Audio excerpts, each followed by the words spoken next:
মজনু শিল্পী বলছিলেন আব্বাকে যে যে আপনার ছেলেটাকে আমার কাছে একটু দিয়ে দেন, আমি কিছুদিন একটু ট্রেনিং দিয়ে দিই, ও অনেক বড় শিল্পী হবে। আমি তো তখন ছোট মানুষ, আমাকে জানি ওটা শিল্পী বুঝছে যে আমি বড় শিল্পী হইতাম। ওই জগতে সে মাস্টার, সে জানে যে আমি বড় শিল্পী হইতাম। এই হইতামই কথা ঠিকই, আমার তার শিল্পী নাই, তা আমার কেউ শিখায় নাই। আমি টান ধরা ছাড়া হ্যান ত্যান এখানে অটো এমনি পারি আমি। তো সেই বলছিল একজন শিল্পী যদি একটা মানুষকে বাইসা দিতে পারে যে বড় শিল্পী হবে, একজন পীর বা শায়েক তার মুরিদ তাগো বাইসা দিতে পারবে না। ও কোন লাইনে যায় এটা সে পারবে না। হয়তো মানুষ দিয়ে খেলায়, ওনারা কণ্ঠ গান দিয়ে খেলায়, ওনারা বলতে পারে। আমরা মানুষ নিয়ে খেলায়, আমরা কিছু বুঝি না যে মানুষের কোন দিক দিয়ে কোন লাইন কোন দিক দিয়ে যায়, কেমনি কি বিষয় বৃত্তান্ত। মানুষের কারখানায় তো দেওয়া হয়েছে না, এটা তো মানুষ গড়ার ফ্যাক্টরি বানানো হয়েছে। এটা এই ফ্যাক্টরিতে সাবান বানানোর ফ্যাক্টরিতে সাবানের অনুফান দেওয়া হয়, মেডিসিন দেওয়া হয়, মেশিনের মধ্যে ঢুকানো হয়, সুইচ দেওয়া হয়, সাবান বাইরে প্যাকেটিং হয়। কথা ঠিক কিনা? ওই সাবান দিয়ে গোসল করা যায়। এবার আপনাদেরকে সাবান বানানো হচ্ছে, সাবানের মেডিসিন দেওয়া হয়েছে, সুবহানাল্লাহ আলহামদুলিল্লাহ, এটা ওটা হ্যান ত্যান। এখনো সাবান হয় নাই অনেকের, কিছুদিন পরে সাবান বেরোবে, এই সাবানের খুশবু হবে। জোরে কোন সুবহানাল্লাহ। মাটি থাকে মাঠের পরে, কোদালে কাটিয়া তারে, কম্ভুকারে নিয়া তারে, কতই করে বিড়ম্বন। পানি ঢাইলা ছানা করে, আছাড়ের পর আছাড়ে মারে, তবু নরম না হইলে পারায়া করে নরম। মুর্শিদের খাস মহলে যাবি মন মনরে, মুর্শিদের খাস মহলে যাবি মন। মাটির মতো হয়ে খাটি, মাটির মতো হয়ে খাটি, পণ করো জীবন মরণ। মুর্শিদের খাস মহলে যাবি মন মনরে, মুর্শিদের খাস মহলে যাবি মন। খাস মহল মানে সৌবত, তার কাছে যাও, তালকিন নিয়ে আসবি না, এই কাজটা তুমি সমাপ্ত করো। বাংলার জমিনের বুকে আমরা অহিংসা পরম ধর্ম, মারামারি কাটাকাটি হীনতা নিয়ে একটা শান্তির রাজ্য বিচরণ করতে চাই, যুদ্ধ চাই না, শান্তি চাই। সেই জন্য আমার মুর্শিদের বলিষ্ঠ নেতৃত্বে টেকটপ থেকে তেতলা পর্যন্ত রুহের আত্মার জগতের, বায়াতের জগতের, আত্মশুদ্ধির জগতের জিকিরের হিসাবপত্র মিলাইতে হবে। গ্রামে গঞ্জে মাঠে ময়দানে জিকিরের দাওয়াত দিতে হবে। রাজি আছে?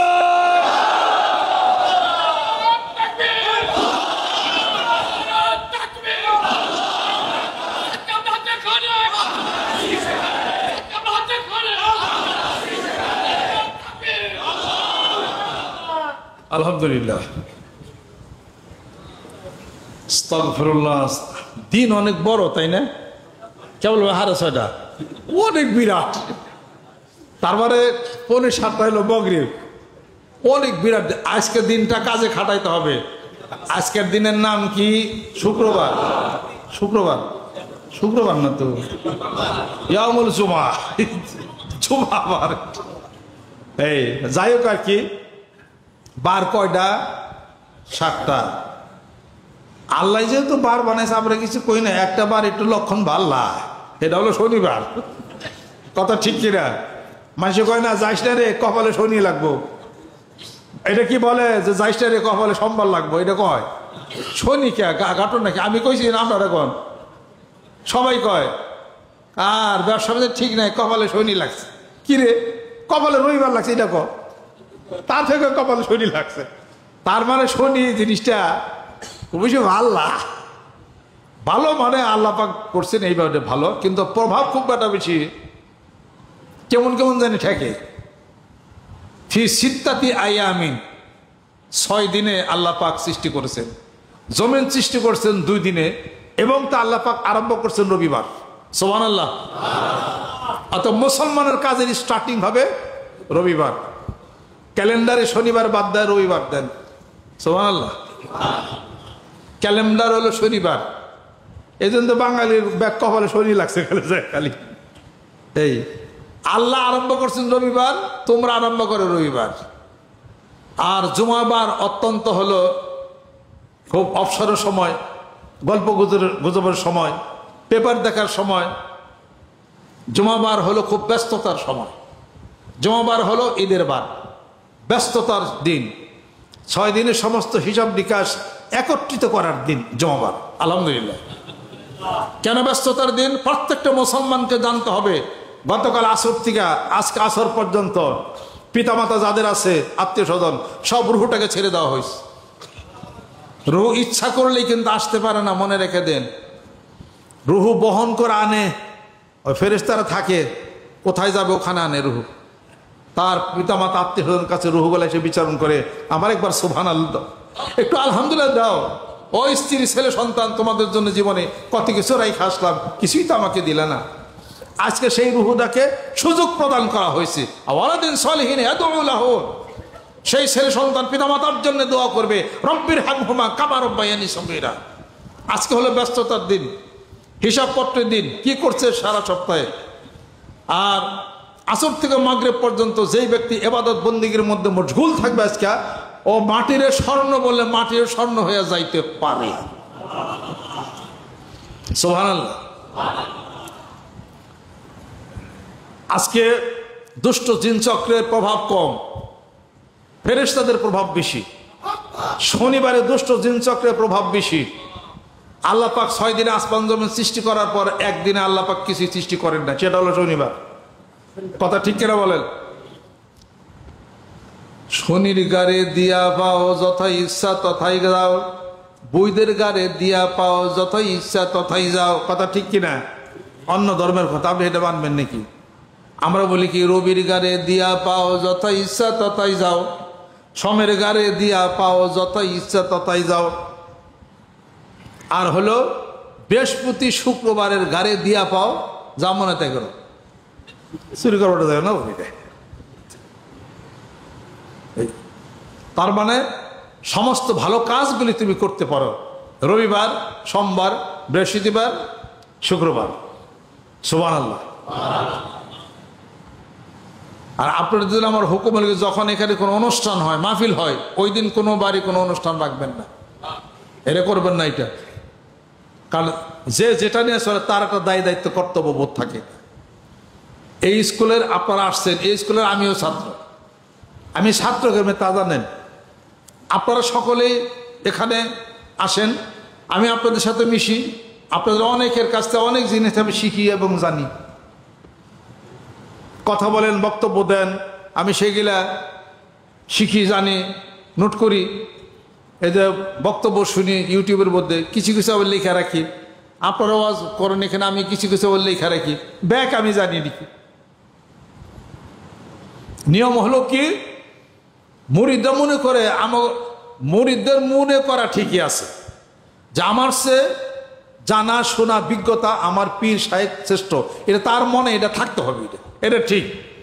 কিন্তু আপনাদের মনে এটাও থাকতে হবে যে মানুষ মাত্র আমার ভুল থাকতে পারে, আমরা সকলে মিলে আমাদের পীর সাহেব তাকে যেন আমরা সুন্দর করে ভালো করে যেন রাখতে পারি।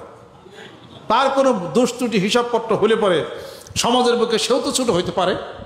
অতএব সকলে মিলে আমাকে হালাল ভাবে রাখতে পারেন।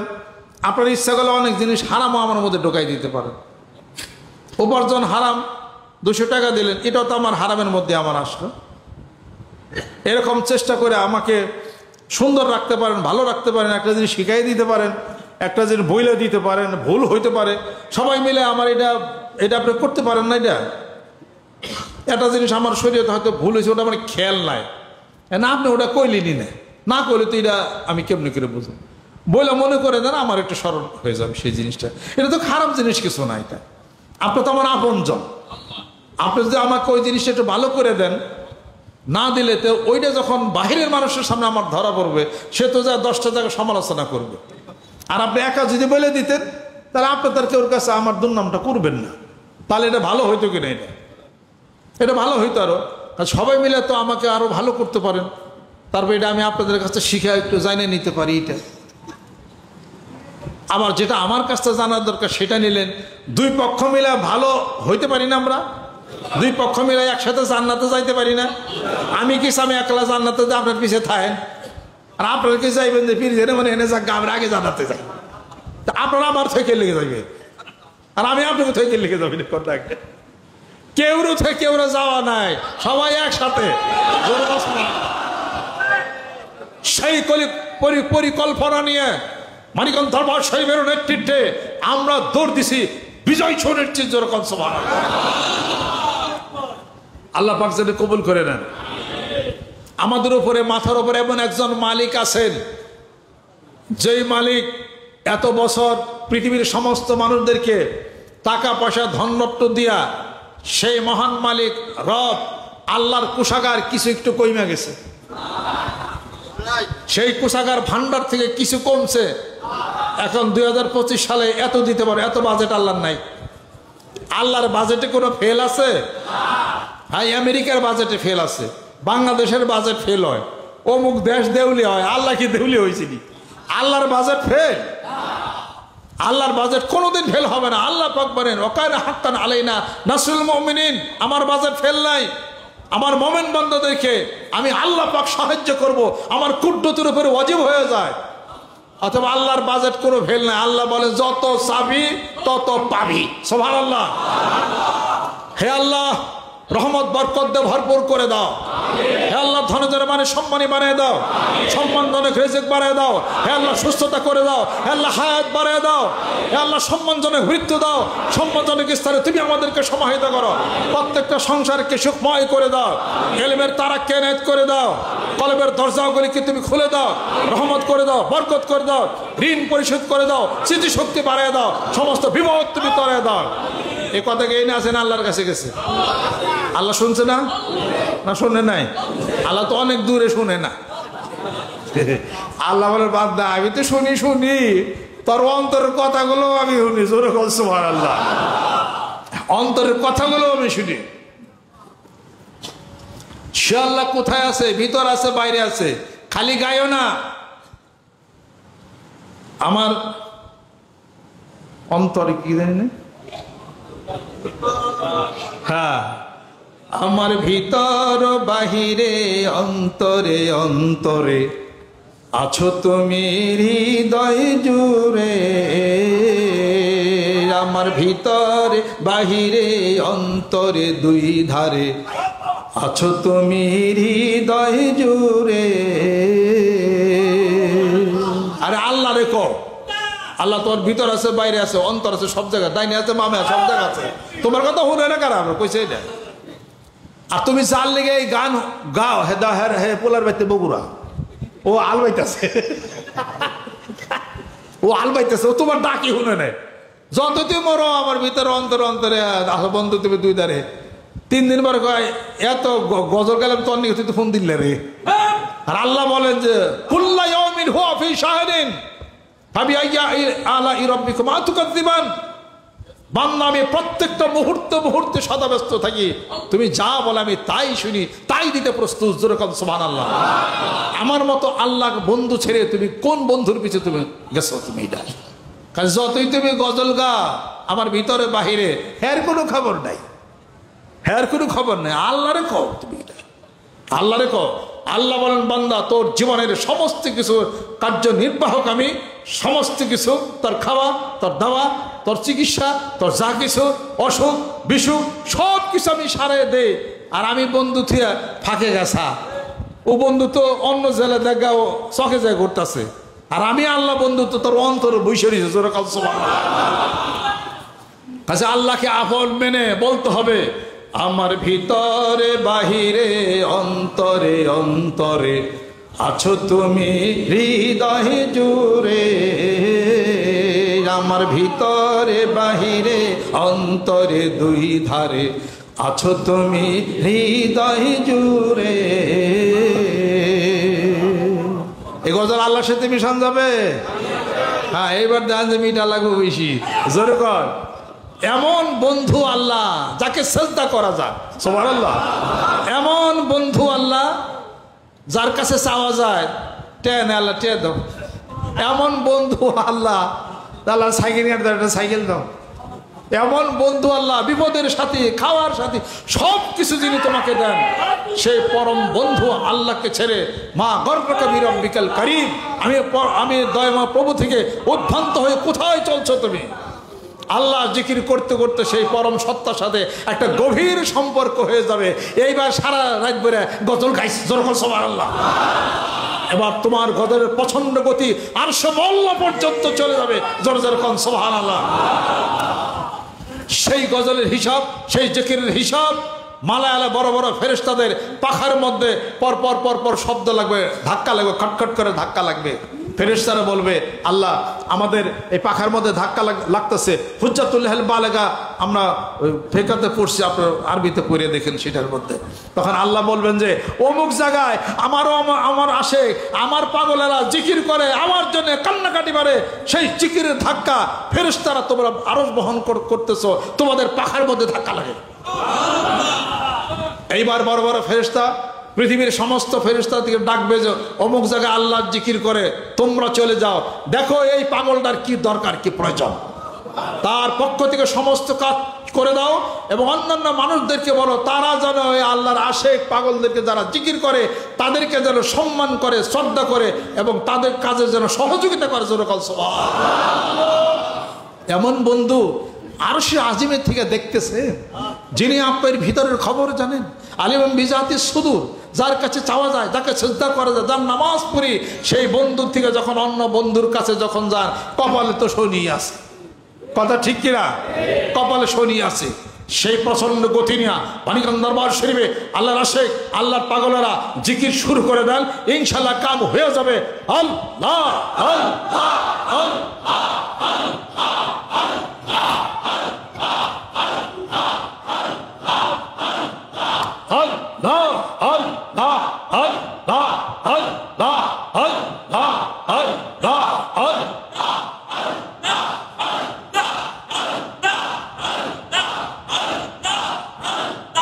Allah